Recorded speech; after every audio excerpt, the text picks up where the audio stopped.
오늘의 말씀 누가복음 23장 20절에서 25절 말씀입니다. 빌라도는 예수를 놓고자 하여 다시 그들에게 말하되 그들은 소리질러 이르되 그를 십자가에 못 박게 하소서 하는지라. 빌라도가 세 번째 말하되 이 사람이 무슨 악한 일을 하였느냐.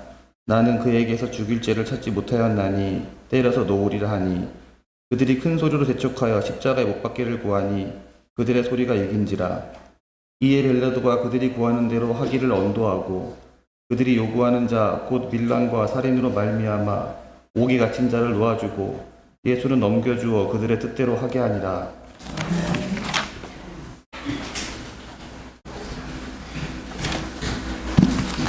저는 성대가 이렇게 또 이렇고 원래 목소리가 크지 않다 보니까 목소리를 높여서 뭘 한다는 거는 이제 자신이 없는데 1대1로 토론을 하거나 또 어디 가서 내 주장을 말하는 것은 자신이 있습니다. 그래서 교단 총회 때도 제가 나가면 꼭 필요한 발언은 하고 또 제가 이것이 옳다라고 주장을 해서 관철시킨 것도 몇 가지가 있습니다. 그런데 세상은 그렇지가 않은 것 같아요. 그냥 세상 말로 논리적으로 따지는 것이 아니라 소리를 지르고 윽박 지르고 사람들을 협박해서 자기의 어떤 주장을 관찰하는 일들이 많이 있습니다.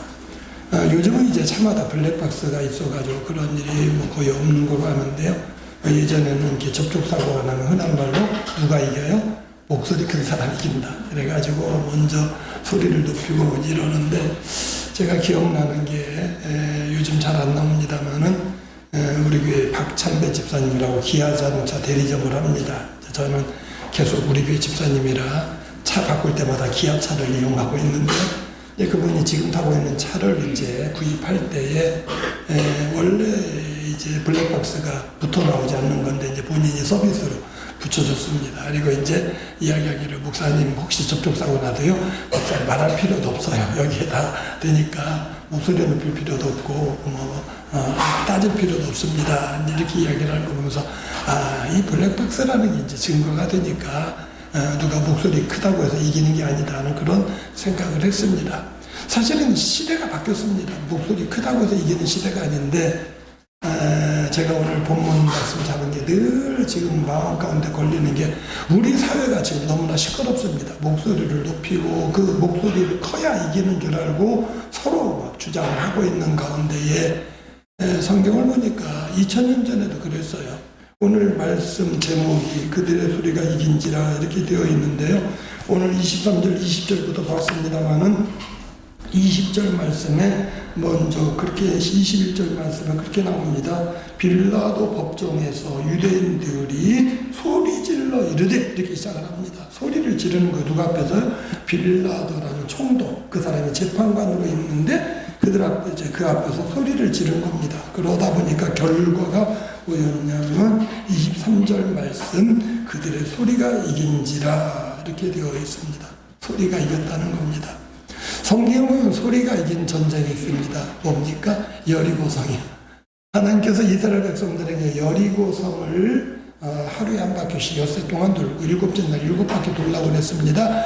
엿새 동안 도는 동안 일곱째 날 도는 동안 아무 소리도 하지 말고 일곱째 날 7바퀴 도는 다음에 마지막에 소리를 지르라는 겁니다. 성경에는 뭐라고 안 나와 있습니다만은 전 짐작에 무너져라 이렇게 소리 질렀을 것 같은데 그 소리를 지른 순간 성이 무너졌어요.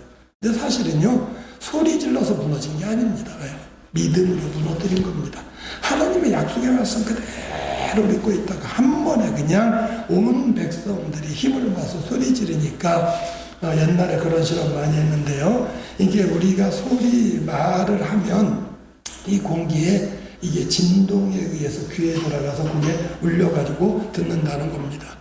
근데 이게 진폭이라고 그러는데 이 진폭이 커지면 이게 뭐냐까 충격이 크다는 겁니다. 그래서 이제 진폭이 큰 스피커를 갖다 놓고 강한 힘으로 소리를 내면 유리컵도 깨뜨릴 수 있다 이런 이야기가 있고 그걸 이제 텔레비전에서 실험으로 보여주고 이런 적도 있습니다.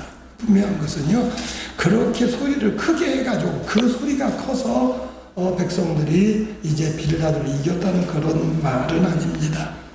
과연 오늘 말씀 가운데 그들의 소리가 이겼다는 말씀의 의미가 무엇이고 오늘 이것이 우리 어떤 상관이 있는가 하나님의 말씀을 통해서 오늘의 우리를 돌아보고자 합니다. 첫째로 그들이 소리가 크다는 것, 소리가 이겼다는 것은 목소리를 높였다는 건데요. 목소리를 높인 이유가 뭡니까? 처음에 블랙박스 있기 전에 접촉사고 나면 사람들이 생각하는 것처럼 목소리 커야 이긴다고 생각을 합니다. 그러니까 목소리 커야 이긴다고 생각하는 그 이유가 뭐냐는 겁니다.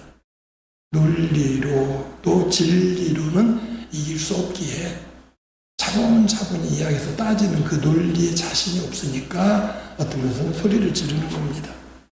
요즘은요, 부부간에 싸워도 부부가 남편이 화가 났다서 아내 때리면은요, 금방 폭력이라고 신고 들어가면 그 폭행으로 이게 잡혀갑니다. 근데 옛날에는요, 부부 싸우는 거는요, 타치를 안 했어요. 그냥 남편이 여자 때려도 그냥 그러려니 하는 거고. 자, 되게 부부 싸움하면은요, 누구 소리가 큰 줄 아십니까?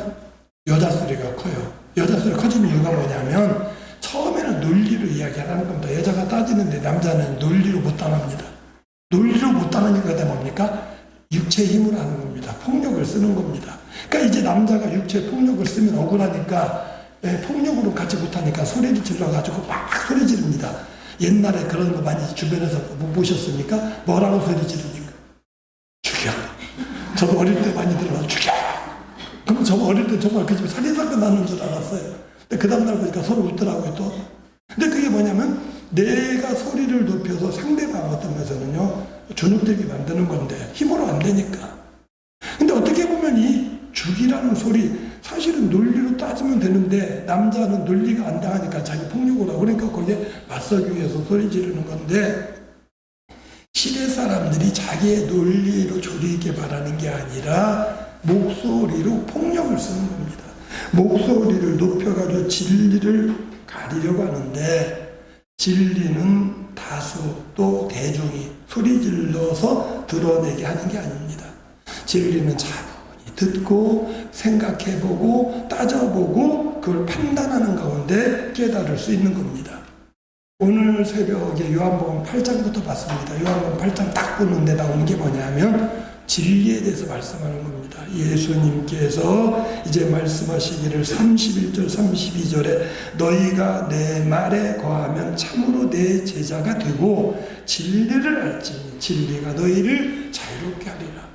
예수님의 말씀에 거하면, 말씀에 거한다는 게 뭡니까? 말씀을 듣고 그걸 깨달아서 말씀이 내 안에 있고 내가 말씀 가운데 살면은요 말씀 안에 거하는 겁니다. 그렇게 되면 어떻게 돼요? 진리를 알게 되는 거예요. 근데 차분히 말씀을 들으려 하고 말씀 안에 거하려 하지 않고 말씀을 속에 모으시려고 하지 않으니까 진리가 없어요. 진리가 없으니까 악한 방법을 사용하는 겁니다. 마태복음 27장, 오늘 우리가 누가복음 23장 보고 있습니다만은요, 마태, 마가, 누가 그리고 요한복음 네 성경 전체에 걸쳐서 예수님을 신문하는 빌라도 앞 법정에선 예수님 모습이 나옵니다. 조금씩 다른 말씀이 나오는데 마태복음 27장 20절 말씀에 보면 대제사장과 장로들이 권하여, 누굴 권하고 있습니까? 백성들을 권하는 겁니다. 뭐라고요? 야, 소리 질러, 소리 질러. 충동질하고 있다는 겁니다.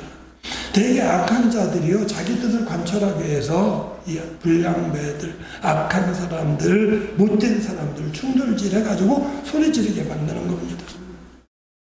어느 쪽이 됐든 보수 야당이 됐든 여당이 됐든 이제 진보의 야당이 됐든 광장에 나가가지고 연단을 만들어 놓고 소리를 지르는 게 뭐냐면요, 군중들을 충동질하는 겁니다. 내 말 들어.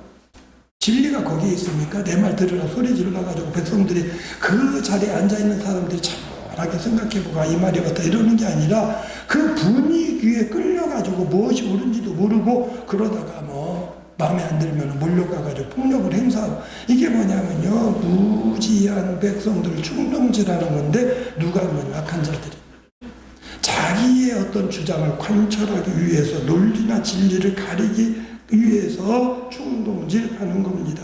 근데 마태복음 27장은 지금 예수님을 재판하는 데 있어서 자기들은 나서지도 아니하고 무리들을 충동질해가지고 빌라도 앞에서 빌라도를 협박하도록 하고 있다는 그런 말씀입니다. 자, 오늘 누가복음 23장인데요. 오늘 20절부터 봤습니다만 빌라도는 예수를 만나가지고 먼저 물어봅니다. 자기 나름대로는 정말 죄가 있는지 없는지 찾아보려고 대화를 시도를 합니다. 그러는 가운데 14절에는 죄를 찾지 못했어요. 그래서 무리들 앞에 내가 이 사람의 죄를 찾지 못했다라고 이야기를 합니다. 한 가지 더 이야기하는 게 뭐냐면 가만히 듣다 보니까 예수가 이 갈릴리 사람이라는 겁니다. 그러니까는요, 이 맨 처음에 예수님 탄생하실 때 우리가 헤롯 대왕이라고 그러는데, 헤롯이라는 왕이 북쪽 갈릴리 지역, 가운데 사마리아 지역, 남쪽 유대 지역, 그 다음에 우리가 지도상으로 보는 오른쪽, 동쪽에 있는 베니게 지역 전체를 헤롯 왕이 다스렸습니다. 그런 다음에 헤롯이 죽은 다음에 이게 그 지역별로 구분이 된 거예요. 우리로 말하면은 호남 지역, 이제 영남 지역, 그 다음에 충청도 지역 구분을 해가지고 이 북쪽 갈릴리는 지금 로마에서 보낸 그러니까 북쪽은 헤롯 왕의 아들이었던 다른 헤롯이 다스리는 거고, 그 다음에 이제 동쪽은 이제 헤롯의 동생 빌립이라는 사람이 다스리고 있고, 남쪽 예루살렘을 중심으로 유대 지역은 로마에서 보낸 군인 황제 빌라도가, 군인 총독 빌라도가 다스리고 있는 겁니다. 그러니까 지금 예수님을 붙잡아가지고 고발한 사람들이 예루살렘에서 이 지금 유대 지역 사람들이거든요. 그래가지고 예수를 고발했는데 가만히 보니까 죄가 없어. 놔주고 싶은데 골치 아프거든요. 근데 이 사람은 갈릴리로부터 와가지고 이야기하니까, 아이쿠, 갈릴리면 내 관할이 아니네. 갈릴리는 누가 다스려? 헤롯이 다스려요. 근데 마침 헤롯이 지금 예루살렘 안에 있는 헤롯궁에 있어요. 가까워요. 그러니까 아이고, 그럼 잘 됐네. 그래가지고 헤롯한테 당신이 다스리는 지역에 범죄자가 있는데 당신 재판하시오라고 예수를 보낸 겁니다. 근데 헤롯은요, 자기가 갈릴리를 다스리는 가운데 그 지역에서 올라온 보고를 많이 들었을 거 아니에요. 근데 헤롯은 어떤 보고를 들었냐면 갈릴리에서 예수님 기적을 많이 행했다는 걸 들은 겁니다. 그러니까는 궁금해서, 야, 예수한테 누군가 만나가지고는 기적하는 걸 보고 싶어가지고 한번 기적 좀 행해봐라 이러는 겁니다. 예수님 하시겠어요? 예수님의 백성 기적 베푸는 게 아니라 백성들을 불쌍히 여기서, 병자를 보면 불쌍히 여기서 고쳐주셨고, 빈들에서 굶주려 갈까봐 걱정이 돼서 예수님께서 보리떡 5개 물고기 2마리로 정말 먹이신 기적을 베푸신 거고, 혼인집에 갔다가 그 혼인집 잔치가 난리 날까봐 긍휼히 여겨가지고 마리아의 말을 듣고 물로 포도주 만들어 주신 거고, 밤중 사경에 한밤중에 보니까 제자들이 배에서 고생하는 걸 보고, 바람에 거슬려 고생하는 걸 보고 무리를 걸어가시는 거고, 그 예수님의 기적은 자연스럽게 주위 사람들을 불쌍히 여겨서 행하신 건데, 헤롯이 예수님한테 한번 기적 좀 해보세요 이러니까 예수님 그거 무슨 구경 보여주려고 마술하는 것도 아니고 소리도 안 하십니다. 그러니까 헤롯이 재미없어요. 그러니까 다시 인심 뜨듯이 빌라도한테, 아이고, 나는 죄 못 찾겠습니다. 당신이 재판합시오. 보낸 겁니다. 그랬더니 이 빌라도가 백성들 앞에 하는 말 중에 또 두 번째 이유가 뭐냐면, 헤롯한테 보냈는데 헤롯도 죄를 못 찾아가도 나한테 다시 보냈고, 그리고 오늘 말씀 가운데 세 번째 다시 물어보기를 22절 말씀에 도대체 이 예수가 무슨 악한 일을 했느냐.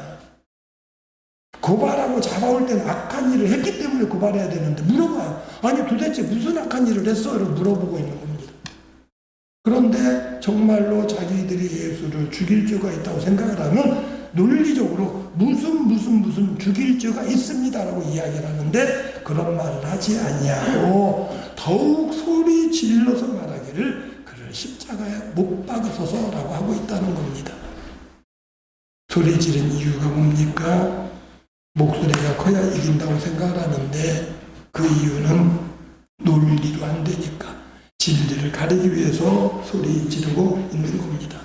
더 나아가서 소리 지르는 이유는 뭡니까? 협박하기 위해서.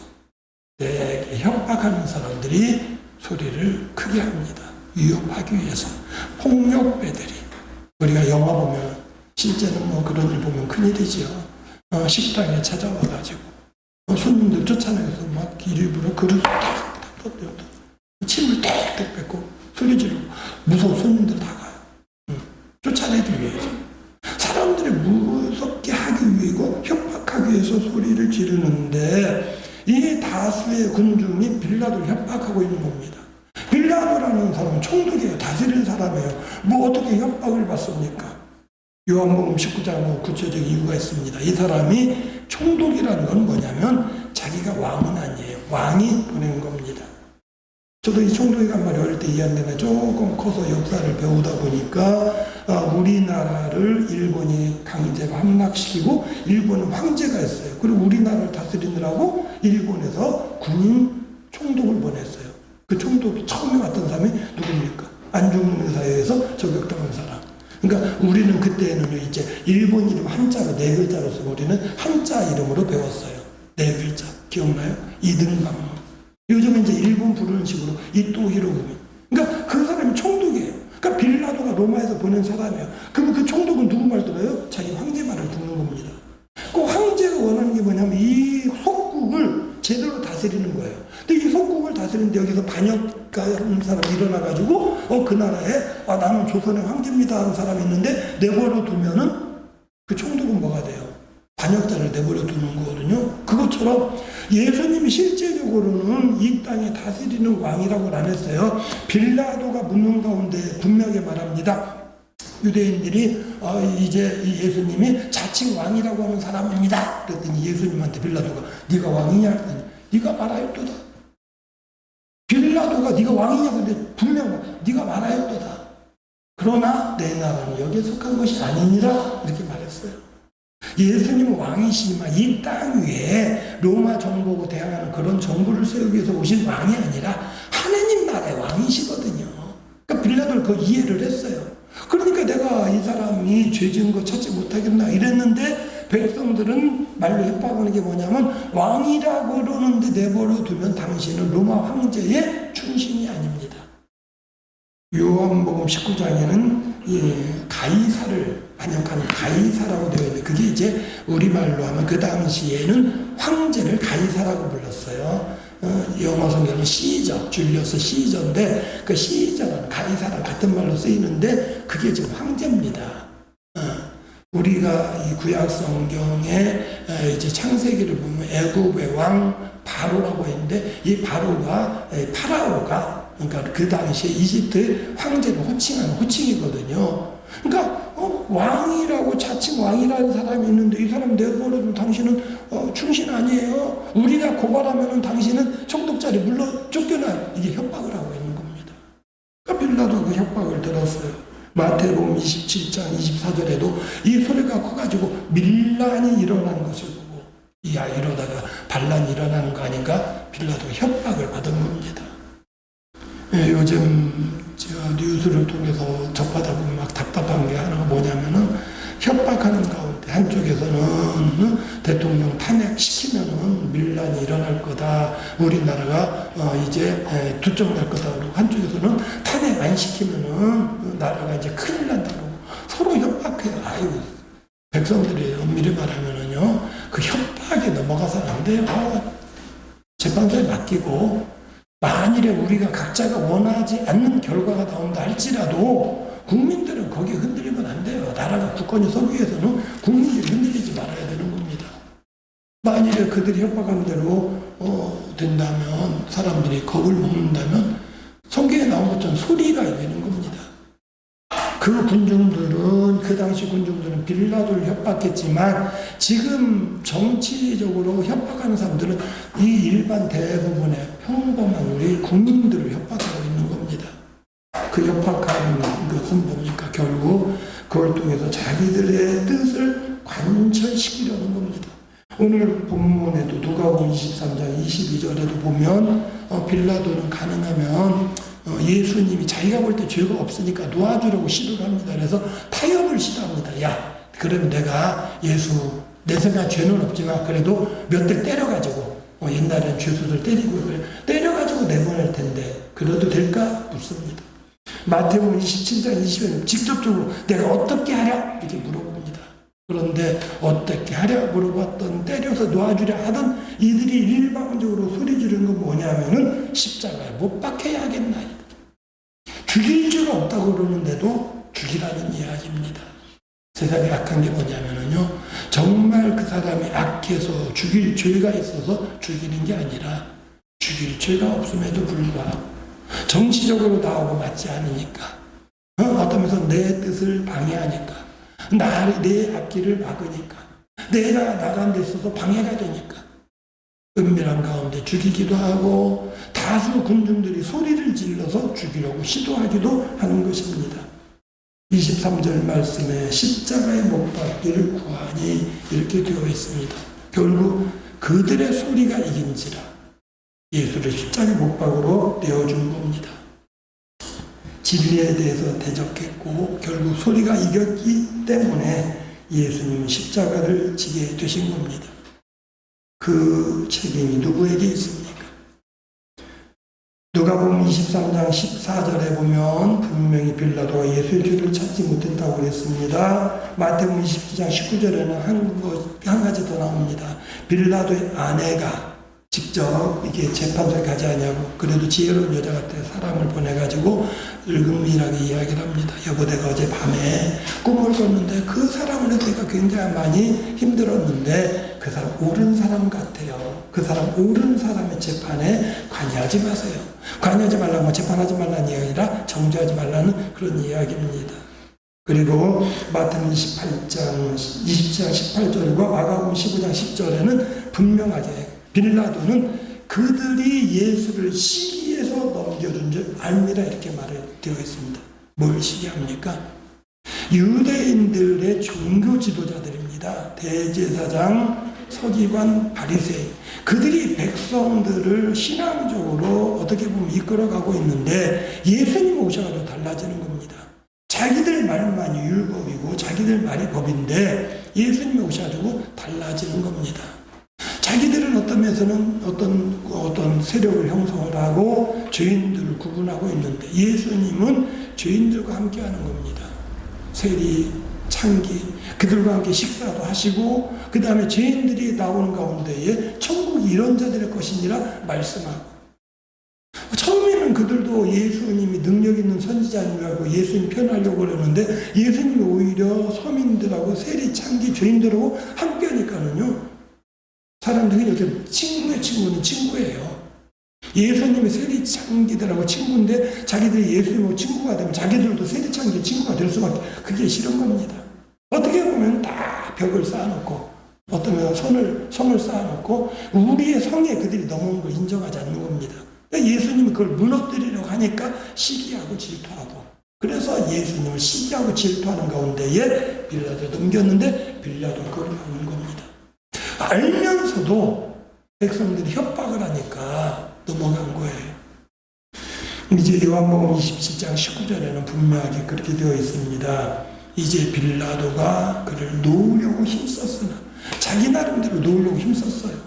저도 어릴 때는 빌라도가 이렇게 노력을 했는데 협박 때문에 넘겨줬다면 빌라도의 죄가 없는 거 아닌가라는 생각을 했습니다.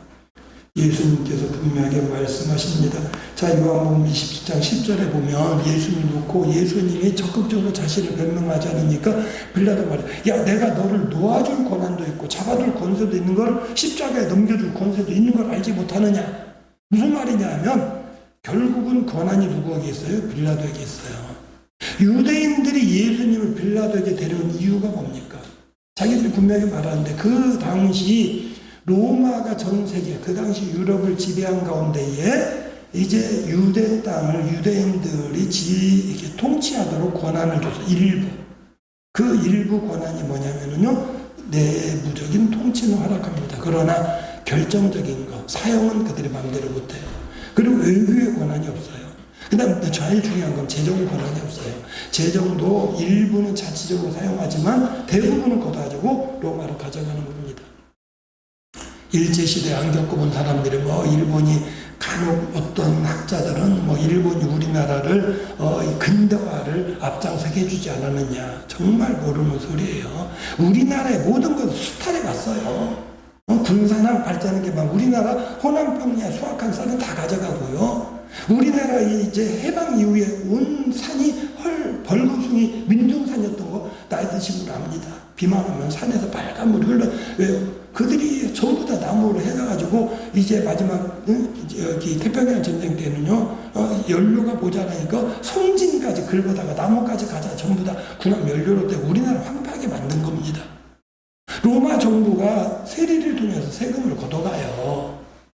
그러는 가운데에 어떤 면에서 자치적으로 할 수 있는 걸 허락해 줬는데 사용은 안 돼요. 그러니까 그들은 예수를 죽이려 하는데 죽일 권한이 없으니까 빌라도에게 데려온 겁니다. 빌라도한테 야 니네들 마음대로 하고 니네가 재판해 그랬더니 우리는 죽일 권한이 없습니다. 그럼 죽일 권한, 사용 권한 누구? 빌라도에게 있어요. 그러니까 빌라도가 그냥 노력했다고 중요한 게 아니라 결국은 뭐냐면 사형에 넘겨준 책임이 있는 겁니다. 빌라도가 그래서 넘겨줬는데 제가 어릴 때는 빌라도가 그래도 많이 노력했는데 아니에요. 자, 오늘날 우리가 예배 때마다 하는 거 있습니다. 예배 때 뭘 고백합니까? 신앙 고백해. 신앙 고백할 때 예수님 말고 등장하는 사람 나옵니다. 누가 나옵니까? 빌라도가 나와요.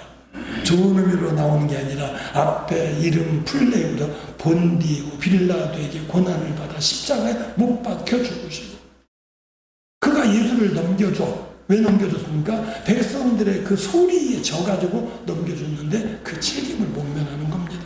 오늘도 빌라도의 이름을 우리가 말합니다. 그런데 문제는 유대인들의 죄는 없느냐?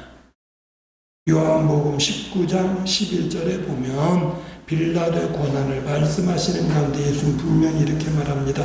나를 넘겨준 자의 죄는 더 크니라. 누가 넘겨줬습니까? 유대인들이 넘겨줬습니다. 빌라도는 끝까지 최선을 다하고 마지막에 어떻게 하냐면요. 물 가져라고 합니다. 그리고 사람들 보는 앞에서 손을 씻어요. 무슨 뜻입니까? 난 손 씻었다. 손 씻는다는 게 뭐예요? 죄 씻는다 소리예요. 그럼 뭐라고 말하냐면 이 무죄한 자의 피에 대해서 나는 책임이 없다. 이 피해를 너희가 갚아라 그랬어요. 그랬더니 어리석은 그 대다수의 군중들이 정말 어리석은 이야기를 합니다. 뭐라고 그럽니까? 잘하는 이야기죠. 그 피를 우리와 우리 자손에게 돌리소서. 하나님은요, 억울한 피해에 대해서 갚으시는 하나님이에요. 억울한 피해에 대해서 제일 먼저 갚으신 게 어디입니까? 창세기에 아벨의 피. 아벨이 형의 질투로 인해서 죽임을 당했어요. 아벨은 죽어서 우리로 말하면 끽소리 못하고 죽었습니다. 근데 하나님이 죽인 자 가인에게 뭐라 그러니까 가인아 네 아우 어디 있느냐? 하나님 내가 동생 지키는 자입니까? 하나님 말씀하시기를 아우의 핏소리가 부르짖느니라. 억울한 피가 부르짖는 거. 세상에서 억울한 죽임 당하는 사람들 얼마나 많은지 모릅니다. 그런데요 모르는 것 같죠. 누가 들으셔요? 하나님이 들으셔요. 억울한 피에 대해서 야 내가 그 억울한 게 죽은 사람 핏소리를 내가 듣고 있다 이 말씀입니다. 가장 큰 억울한 인류의 죄를 대신해 지신 예수님 억울한 피 하나님이 들으시는데 유대인들은 무죄한 자의 피를 흘리게 하면서 빌라도는 그래도 나는 여기에 죄 없어로 손 씻었는데 거기에 하는 말이 그 피를 우리에게 차라리 우리에게만 끝나야지 왜 죄 없는 자손들에게 넘깁니까? 우리와 우리 자손에게 넘겨달라는 겁니다. 오늘 이 시대가 참 죄가 많은 것 중에 하나가 뭐냐면요 우리가 감당할 걸 다음 세대에 넘겨주고 있어요. 공예에 넘겨주고 있고 그 다음 빚 넘겨주고 있고 연금 어떻게 보면 처음에 연금 잘 모르니까 연금 제도 만들면서 조금 내고 잔뜩 받게가지고 앞에 사람들 잔뜩 받아나가고 뒤에는 이제 젊은 세대는 내는 건 조금이고 받을 건 없고 나중에 연금 고갈되면 그거마저 받을 건 없고 점점 자녀의 수가 적으니까 점점 나이 많은 사람들은 연금 받을 사람 많아지고 이걸 일해가지고 연금 낼 사람 줄어드는데 그 빚을 다 후손들에게 우리가 지금 물려주고 있는 겁니다. 우리가 지금 무슨 짓을 하고 있는지 몰라요. 유대인하고 똑같은 짓을 하고 있는 겁니다. 우리의 잘못된 것들을 자손들에게 물려주지 말아야 되는데 잘못된 것만 계속 물려주고 있어요. 유대인들이 엄청난 죄를 지은 게 뭐냐면 그 피, 억울한 피를 우리 후손들에게 돌려라고 이야기를 합니다. 신학적인 거는 아닙니다. 그냥 신앙의 해석입니다. 유대인들이 얼마나 많은 억울한 피를 흘립니까? 분명한 것은 억울한 피예요. 근데 과연 그게 조상들의 잘못이 없습니까? 조상들이 그냥 그 피를 우리에게 돌리라, 또 우리 자손에게 돌리라. 그 자손들이 억울하게 당한 것이 그 결과 아닌가 제 나름대로의 해석입니다. 하나님은 이 땅의 사람들이 하나님의 말씀에 귀 기울이기를 원합니다. 억지로 소리를 질러가지고 내 뜻을 관철하고 부정한 것을, 불의한 것을 내 것으로 삼으려 하는 것 원하시지 않는 겁니다. 만일 우리가 목소리를 높여야 한다면 내 주장을 관철하기 위해서 진리를 가리기 위해서 목소리를 높이는 것이 아니라 목소리를 높여야 할 때가 있습니다. 어느 때입니까? 위급할 때. 지금 불이 나고 있어요. 사람들이 모릅니다. 소리 질러야 돼요. 위험하니까 사람들이 알아듣도록. 재난의 때에 소리 질러야 합니다. 위험한 때 소리 질러야 합니다. 사람을 살리기 위해서는 소리 질러야 합니다. 가끔 그런 뉴스 보면 마음이 흐뭇해요. 길 가다가 누가 사람이 차에 치고 차는 달아났는데, 아니면 차가 사람을 누르고 있는데 급합니다. 누군가 도와줘요. 소리 지르는 겁니다. 여기 좀 와서 사람 좀 도와주세요. 타인을 살기 위해서뿐만 아니라 내가 살기 위해서 때로는 소리를 질러야 합니다. 그 전에 이제 어떤 목사님이 이제 물에 떠내려갈 때에는 소리 질러야지 않느냐 해서 사람 살려! 소리 질러야 된다는데 어떤 분이 그러더라고요. 자기는 옛날에 물에 떠내려간 적이 있는데 그때도 이게 창피하고 소리를 안 질러 조그맣게 그랬대요. 살려주세요.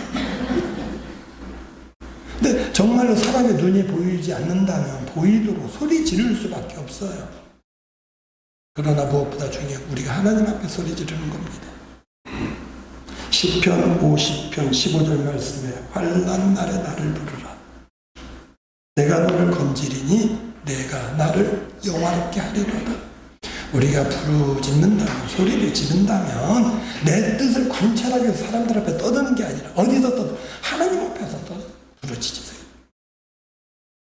정치인들 못마땅한 게 하나는 믿는 정치. 믿는 정치인들이 그 단상에 올라가지고 거기서 뭐 기도한다고 그러고 광장에서 단식한다고 그러고, 그럼 바리새인하고 똑같아요. 자기 신앙은 기도하는 거 보여주는 거예요. 기도는 어디서 하라고? 골방에서 하라고 그랬어요. 정말로 나라가 염려되고 자기가 정치로 기도해야 된다면 광장에서 기도하지 말고 자기가 출석하는 교회에 가서 기도했으면 좋겠어요. 하나님, 이 나라가 이렇게 되면 안 되네. 하나님 불쌍히 여겨주세요. 교회에 가서 기도하고 골방에서 기도해야죠. 지난주에도 여야 정치인들이 지금 탄핵 문제 때문에 걱정이 된다고 나란히 예배 참석했다고. 여의도 순복음교회 이쪽에는 여당 대표하는 국회의원, 이쪽에는 야당 대표하는 국회의원 맨날 싸우다가 또 왜 나란히 그 교회가 있어요. 기독교인 제일 많은 교회라고 유명하니까. 원래 자기가 다니던 교회였나요? 아니지요. 주님은 우리가 주님 앞에서 부르짖기를 원합니다. 나라가 염려된다면 광장에 가서 소리 지르지 말고요. 염려된다면이 아니라 염려가 돼요. 그러니까 우리가 부르짖어 기도해야 돼요. 누구 앞에서? 주님 앞에서. 주님 이대로 가면 안 됩니다. 결과는 하나님께 맡기고 달렸는데 결과가 국민들의 뜻 각자 다른다 할지라도 그것 때문에 또 소요가 일어나고 밀란이 일어나고 시끄럽게 하는 게 아니라 하나님 어떤 결과든 그걸로 인해서 더 나라가 국민들이 마음이 하나 되고 조용해지도록 하는 이 나라 지켜주시기 원합니다. 환난 날에 주님 앞에 부르짖으라고 말씀하고 있는 바, 소리를 높여서 소리로 이기는 자들이 아니라 주님 앞에 기도함으로 기도에 승리하시는 우리 모든 성도님들이 되시기를 주님의 이름으로 부탁을 드립니다.